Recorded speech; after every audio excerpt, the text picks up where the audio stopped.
Hi guys, my name is John Frensley and my brand here is World's Finest Physics.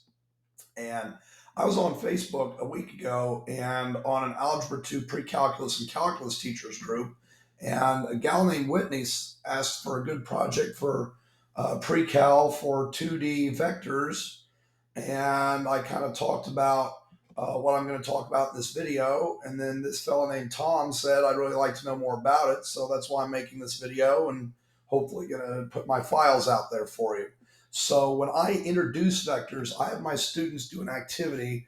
I teach at Rock Hill High School in Frisco. It's part of Prosper Independent School District, so it's near the town of Prosper in Texas. And so I do something called running around Rock Hill. And so here's Rock Hill High School on a map that I created from Google Maps with grid on it, and the grid lines are 1,000 feet on the real Earth, 1 centimeter on the paper right here, right? And so what I do is I give the students these. I give it the same copy on the back, so they have to do this twice, and this on the first day of my vectors unit. So I give them a little bit of the instruction I'm about to show you, and then I put these little strips of paper in all different places, maybe in the room on different desks or on the wall. It depends on what classroom I'm in. I've been in about 4 high schools at this point in my career. I know I look pretty young, but I've been in it about 2 decades. Anyway, and so all these locations correspond to somewhere on this map that's marked right here, right? So for example, I'm just going to choose at random location J. So the story is John, which is my name, oddly enough, starts out at Rock Hill High School and walks 4,000 feet at positive 46 degrees. And you know what I want to do is I want to do one that has a positive and a negative. So when I'm instructing students, I'm going to choose one that has a positive angle and a negative angle, just so they get to see what a positive and a negative angle is. So for example, here's Quincy right here. He's going to walk 8,000 feet at positive 100 degrees, then 6,000 feet at negative 16 degrees. Where does he arrive, right? So all the students are going to be equipped with a protractor and a ruler, okay? And so what they got to do is they got to trace out this path, assuming that Quincy jumps over fences, climbs over roofs, walks through ponds, cuts through yards, and that kind of thing, right? Not something I would ever do in Texas, which is where I teach, but let's just pretend that he does that. So remember that we're going to treat like the Cartesian plane, 0 degrees points to the right. So I'm going to put my protractor onto Rock Hill High School. I'm going to point 0 degrees directly to the right. And it says that he starts with a 100-degree sort of angle of direction there. So 0 degrees points to the right. So I'm looking at the inner set of angles here, and I find myself 100 degrees. Make a little mark up here. That mark, I don't know if you can see, it's kind of blue right there. That is not where Quincy winds up. That's just the direction that Quincy is headed at. Now what I'm going to do is I'm going to take my ruler here, and I'm going to put 0 centimeters on Rock Hill High School, and I'm going to line the ruler up with that mark, and coincidentally, 8,000 feet, which is 8 centimeters, does actually take me to the mark that I made from the protractor. But that is a total coincidence, a complete coincidence. So Quincy ends up here. Now, he's going to then walk 6,000 feet at negative 16 degrees. I'm going to change. This will be the pink part of the path. So you can hopefully see the blue part of the path there. So now I'm going to switch to my pink part of the path. And let me tell you something, folks. I got these at Sam's with the multiple colors. Kids love it when you do multiple color stuff. And since COVID, I've just been on a document camera. When COVID started, I had half my kids joining from home, so I had to do it under a document camera. I haven't looked back since. It's been terrible for my health. Incidentally, not moving around the room like I used to do, where I was at the whiteboard. But even then, I use multiple colors. So multiple colors makes me happy. It makes the kids happy. Now, for this negative angle, 0 degrees still points to the right. But students really want to botch that up. They really want to make the protractor relative to the previous path or whatever other crap they do. But 0 degrees needs to point to the right. That's really important. So remember, I'm modeling this before I set them off on their own.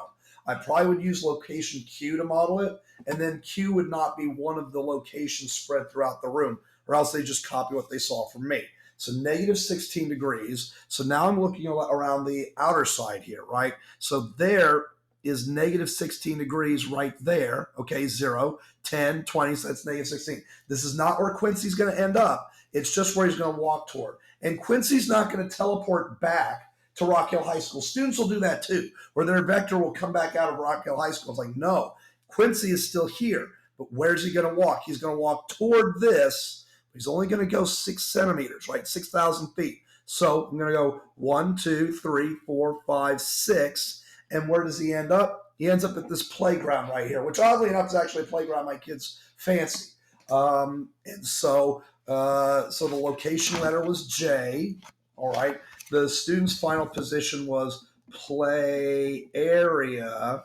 And then now what I'm going to have my students do is I'm going to say, okay, I want you to write down your distance and your direction angle, right? I want you to write down your distance and your direction angle. So let's write down Quincy's distance. That was, what happened to my Quincy here? Here it is, okay?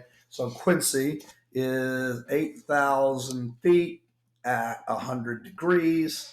And then for part 2, 6,000 feet at negative 16 degrees. And then I'm going to say, okay, at this point, you go and do this on your own. Or you can go in pairs. But I tell students if they're working in pairs, that means they have to have 4 of these.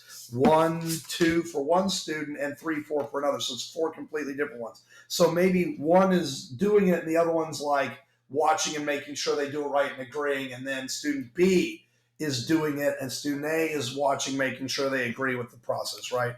Okay, so now once I see the students are kind of wrapping up, then what I'm going to do is I'm going to teach about this, which is components. So first of all, set your calculator into degree mode or set your Desmos to degree mode if you're doing that, right? And then I'm going to teach them how to calculate the components of a vector. I'm going to tell them they're going to take for the horizontal component, magnitude, cosine, angle. Now, maybe you can do some review with them on the unit circle if you've already taught that by this point, right? That they're really doing a unit circle and they're multiplying by 8,000. Okay, so I'm going to round this to the nearest whole number. This is supposed to be blue. Okay, so negative 1389, and let's put it in with sine.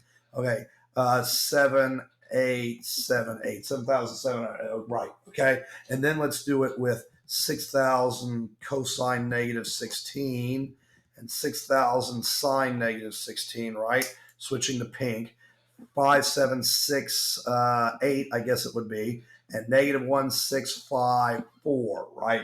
Okay, so now I'm giving them this instruction, but not until after they've done this part first. And then I'm going to say, okay, now I want you to try that for both of your sides. Do it for this side and for that side, right? Okay, and so they do it, and then I'm going to say, okay, now I want you to watch what happens if I were to add these together, right? So what if I took negative 1389 plus 5768, right? Well, then I get 4379. If I did 7878 minus or plus a negative 1634 is 6224. And I'd say, well, what happens if I go to that point on the grid? So this is basically 4.5 squares starting from Rock Hill High School. 1, 2, 3, 4, and a little less than a half. Okay, and then 62. So here we go. 1, 2, 3, 4, 5, 6, and 0.2 about, it takes us directly there. So Quincy could have just walked that way, right? And then I want to make sure that the students understand what the components are trying to communicate to them. That's a question I ask a lot in my physics class. What is this trying to communicate to us, right? What is, for us in physics, what is acceleration trying to communicate? What is work trying to communicate to us, right? Well, in math, what is sine trying to communicate to us? So it's okay to ask that question. So what are these components trying to communicate to us, right? Well, these components are telling us how much left or right and how much up or down each vector goes. I can make a triangle here, and the students can clearly see that that's 1.3. So that's about 13, maybe 89. And then they can see, okay, 1, 2, 3, 4, 5, 6, 7, almost 8. Oh, almost 8,000, right? Maybe 70, 78. And then you're talking about components also. And then hopefully students will recognize, wait a minute, if I go left 1389 and then I go right 5768, so if I go right 5768, then really what that's doing is that's the same thing as going just right 4379. Don't go left and right, just go right that amount 4379, right? And so I'm doing all this instruction pretty much with on the first day I do vectors. So this whole activity I would say would take about, plus the instruction, probably 30 minutes. So if you teach 45-minute periods, that's this and maybe a warm up. Maybe this is your warm up, but it has some uh, instruction along with it. And I want my warm ups to be something that don't require any instruction on the front end, right? And so maybe your warm up for this can be some review of the unit circle and how sine and cosine work, right? Anyway, so this is my first day. I'm going to share this in the files along with this right here. I also have this, which is actually a set of answers. It tells you, like, for example, I was Q, and yeah, play area, and it even shows. Can you see it there? There's the blue and the pink. It even shows you kind of what you should see on the student's paper, right? Now, I know what you're thinking. Wow, what a really cool way to introduce vectors. The only problem is my students could not give less of a shit about Rock Hill High School unless you're my pre-cal teacher at my school who knows about this already and shouldn't be watching this video. Well, here's what I have to say to you.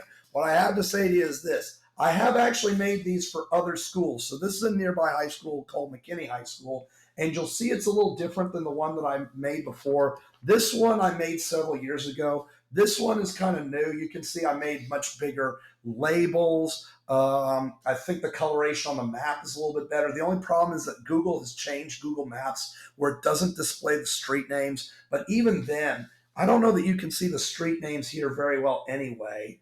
Not so well. And I added the grid marker scale to the outside, right? So I do make these for other high schools. So if this is something you'd like here's what it looks like when you print it out. Like these are the things you would cut. And then this is what their answer page looks like. You'll notice that all of the locations are marked, as dots. Like that's what it kind of looks like here. But then you can just kind of see, what the shape should be on the student's paper, right? So do you want one of these? Well, let me give you a couple of options. You can contact me through findphysics.com. That's findphysics.com, findphysics.com. This is what the website looks like. Right now, there are two links. One is support for teachers, which takes you to professional development, and one support for students, which is me doing private tutoring for students. There's also a contact us page, right? And that's where you want to go. Contact us. Just promise me that you make sure that you check the email address you send me. I get contacts and the email address has a typo in it, and I have no way of even getting back to you. So if I don't get back to you in a couple of days, then you should send another contact to me because maybe you mistyped something. And I mean, I've tried everything sometimes, going to the school web pages and things like that. But man, if you forget to put an email address, like you only put your front and not the at, like I'm clueless, and that's happened sometimes. Teachers might be just in such a rush they're not paying attention to what they're doing. So you contact me, you're like, hey, Friendly, I'd really like for you to make one of these maps for my school, right? I am going to ask to be paid for it, probably $100 or something like that. As of now, if inflation gets any worse, it might go up. But I will tell you that you can also attend one of my workshops. Now, I know you're thinking, well, I'm a math teacher, not a physics teacher. Well, I'm formulating a workshop for math teachers this summer. It's not on the website yet, but when it is, there will actually be two links. One is called for physics teachers and one for math teachers, right? So now it just says for teachers, but now it's going to say for physics teachers, for math teachers. And my math teacher workshop is going to be one where I want to talk to teachers about how they can do a lot of hands-on activities in math. We do a lot of hands-on activities in physics. My best supplier is Dollar Tree, like their toy aisle. Lots of toys we use in physics, and a lot of the activities that I do in physics could easily be ported over into math classes 6th through 12th grade, right? And you would be very surprised how many things that you can do in your class, your math class. I would say that maybe every 3 weeks in any level of math, you can do something really hands-on, and yours can be the fun math class, right? Well, if you come to one of my workshops, you'll get one of these as a party favor. It's specific to your school, your vectors and everything, right? You just need to make sure that I know where your school is, right, when you register. Anyway, and so this is how I introduce. So now I'm doing vectors and doing some direct instruction, and the students are doing practice problems and that kind of thing. And then it comes to the end. And vectors for me is part of a bigger unit on two-dimensional motion, which for you all in pre-cal, the words that you would understand are parametric equations, right? Projectile motion is described by parametric equations. So vectors and that are all together on the same test. But I do what's called a performance task for this, and the performance task is called Trip to Kindergarten. And so there's a video on YouTube that's unlisted because it actually involves me showing where I live. And so if you want to just and you can share this link with your kids, I share it with my kids, but the task is this. Basically, what you just saw with the running around Rock Hill, only the student has to make a map from Google Maps that shows their house and the nearest school. Unless the nearest school is literally across the street, in which case they need to go to like the second nearest school or to just some other place, right? But they need to trace a path from their house to this destination, school or otherwise, made of vectors that for the most part follow roadways. But I want to see at least 5 vectors. I want 2 of them to be diagonal, 1 horizontal, 1 vertical, and the 5th, and they can be 6th, 7th, 8th, 9th, are all wild cards. They can be whatever the student wants.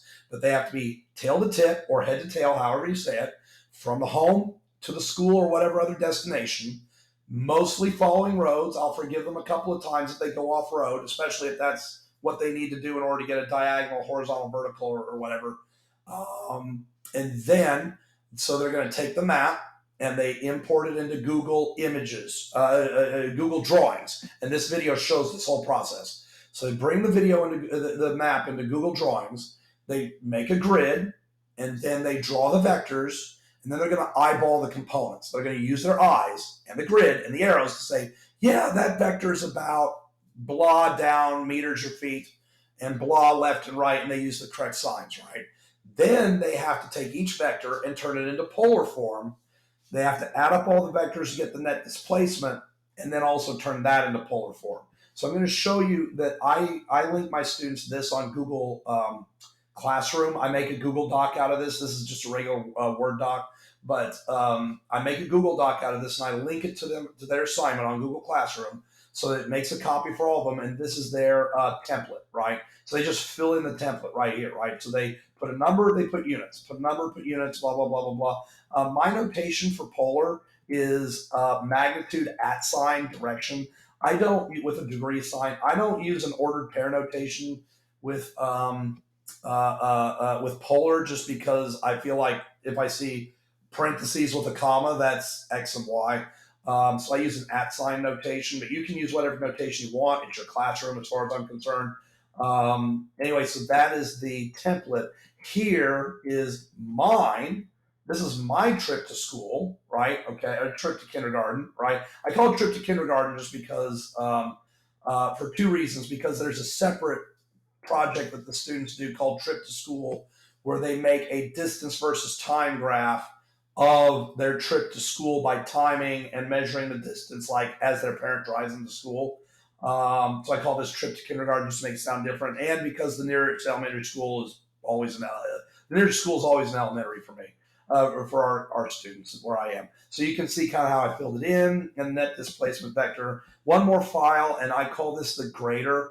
And the grader is actually something that you don't make available to students at all. You might not even tell them that you have it. But what you do is you type in their components. Like you see, I'm typing in my components here, right, for B, and then 0, negative 650, and then 3700. What was that other one? 3700, 0, and then 550. There might have been different requirements. Oh no, I did have two horizontal and two diagonal vectors here. So what this does is it will calculate magnitude and direction for you, so you can quickly see whether or not the student is doing it correct or not. So, same goes with the net displacement, magnitude, and direction. These are all in degrees.